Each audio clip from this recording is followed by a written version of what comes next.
The New York Rangers were good, but not good enough this past season, as multiple reports have come out stating that the Rangers may move on from not one, but multiple star players. We'll break that down, as well as some fan reaction to the possible trades of said players. Welcome back to Rangers Digest. My name is Darius Domingues, and guys, we've noticed that about 80% of you watching our videos are not actually subscribed to the channel. So do yourself a favor, hit that subscribe button so you can stay up to date with everything New York Rangers. The draft is soon, free agency is coming up, and of course next season, which is going to be a very big and exciting season for the Rangers in this Stanley Cup winning window. Should be very exciting. But without further ado, let's get into it. The player, of course, I am referring to, and a lot of fans have been talking about, insiders, and of course, Brooksy has been talking about. Brooks predicting today, and this was just a couple days ago, that the New York Rangers won't run it back and there will be a major move. Some fans think this is a good sign. I don't know about a major move, but we'll talk about it. But of course, the player he is talking about is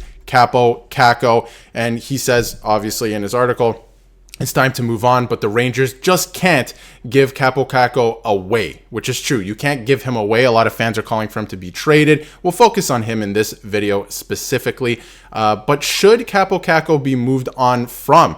I would tend to lean towards yes. He's a former second-round pick, and I think the time for him to develop is done. Now, you could talk about whether the New York Rangers are good at developing prospects or not. That is a whole different conversation. But unfortunately, he has not reached what he was promised of him in that way, right? And the Rangers, the problem lately, and I've been seeing it a lot, that people think the team is soft and they can't get it done, and they're not as they're not the Florida Panthers who have all this grit and this toughness. People believe that the New York Rangers, and I say people, some fans do believe that the New York Rangers are too soft, and this guy may lend to that type of play style, right? So I wonder if you do move on from him. I don't think you can get an incredible amount for a player like Kaapo Kakko at this point in his career, what he's been able to do, but I still think you can get something that may help you upgrade the team. So let me know what you think. Is it time for them to move on from Kaapo Kakko? We'll move on though a little bit to some comments from GM Chris Drury as well. And we'll get into some stuff from Peter Laviolette as well, because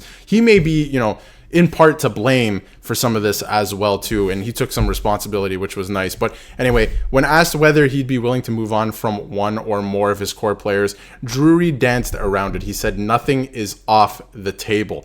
Now, the season had just ended. I'm sure he's considering all of his options, and nothing's off the table. What is nothing? Are you willing to trade Artemi Panarin, for example? I don't know about that, especially on the type of contract some of the guys like him and Zibanejad are on, but I think it's very interesting that he said nothing is off the table, because, obviously the emotions were high. It was raw. They had just lost, but, maybe he was already thinking about it. This is not a player who can help us win, and he's taking a lineup spot away from somebody maybe we can bring in who would help us win, right? So very interesting. And then he went on to say, of course, Kaapo Kakko needs a new contract as well, and he doesn't need a new one. They could trade his rights to another team if they so wish, or qualify him, whatever they wish to do. But obviously, Kakko is going to want a new contract. We were talking about Lav at this time last year and refuting rumors that I was trying to trade him. Kaapo Kakko is still a young player, which is true. We're going to continue to try and find everything we can do to help him reach his potential. Now, that quote is very different, all right, from this quote. It's very different. Nothing is off the table, considering all options to he's still a young player. Maybe we'll find a spot from him. I'm not so convinced. I wonder if this is a bit of backtracking from the GM, Mr. Chris Drury, but I think the fact of the matter is he may know that the writing is on the wall. It might be time to move on from this player, right? Obviously, yes, last year we were talking about Lafreniere in the same light to a degree, but how long are you a young player? I mean, we can get into it right now in terms of stats, right? But how long are you a young player? He is still relatively young, right? He's only going to be 24 years old. But, his playing time, we'll get into Laviolette in a second too. His playing time is not great. I mean, he's playing between 10 to 15 minutes a night on average. He only had 19 points in 61 games this year. Like, he's not putting up points. He's not getting the playing time. He may need to put up those types of points. I'm just not sure this works in New York anymore. It looked pretty promising at the start, but I'm just not certain this is a player you can move forward with your Stanley Cup aspirations, right? I don't know if he can crack your top six, for example, right? I'm not sure he can play in this New York Rangers top six, and then you're kind of wasting a roster spot on him where you can trade him for something you need, right? And with the roster construction right now, they may need to make a couple smaller moves to finally take them over the hump, and this might be a guy who's a casualty of that. But anyway, on Kaapo, further, I think Kaapo is a real good young player. Had some injury trouble this year, missed some time. He did miss some time. That may have been a factor to this season, although the playing time on a night-to-night basis, once he was back, he's not playing enough to put up those points, but he's also, not earning the minutes as well, right? But we're going to continue to try and find everything we can do to help him reach his potential. So again, it's a lot of trying to get him to reach his potential. But like I said, his play style kind of lends to the soft, quote unquote, soft play style people are talking about that the Rangers may need to move on from. And Drury also spoke about a desire to become heavier, a more physical team, right? And it's a mindset. It's true. If you like the Florida Panthers, Tkachuk is a big guy. Barkov's big. They're, all these guys are big. And Mika and Kreider are more not the most physical players, but they give you a little bit of a physical presence. And Kaapo is a big guy as well, right? We can take a look at his stats and everything here. I mean, he's 6'2". He's a big guy as well.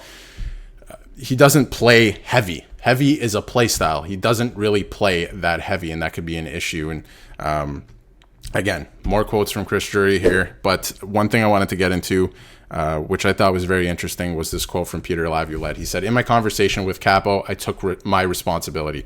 As a coach, I didn't find it with him," Laviolette said after stating that he believes that Kakko does have top six capability. "I think he's a good player, and we were all hoping he would take another step. My responsibility as a coach is to unleash these players. You hope it happens with all of them, but with some it doesn't, and I have to figure out a better way to get him involved. There's responsibility on him too," which is absolutely true, what he brings to the table and what he brings to the game. And that, of course, was Peter Laviolette on Kaapo Kakko. So it's very true, right? It does fall on both parties, of course. Kaapo has to play up to his abilities, but Laviolette also has to put him in a position to succeed. But at the end of the day, the way I see it, if you're not playing up to your potential, right, and you can't help the team win, you're not playing in the top six, then you're not going to earn those minutes. You're not going to get those minutes back from somebody else who may be helping the team. So I wonder if this is a roster spot that may belong to somebody else. And we can take a look at it quickly, too, heading into next season. Of course, this is not, free agency is coming. This may not be something that we see next season, at the start of next season, but as of right now, at the end of this season, at the third round, this is what the lineup looks like next year. And I'm not convinced that this could win a Stanley Cup. You may need some more help, but of course the salary cap may not allow for that. But if you move on from Kakko, maybe you get another right wing who can kind of help. Even that first line, maybe you move Lafreniere down, right, and you spread the wealth a little bit. So should be interesting heading into next season. Let me know what you think of Kaapo Kakko and any potential trade suitors. We'll have another video on a potential trade for Kaapo Kakko and what that might look like. So don't forget to subscribe so you can stay up to date with everything New York Rangers. But let me know in the comments what you think of a potential divorce with Kaapo Kakko and the New York Rangers.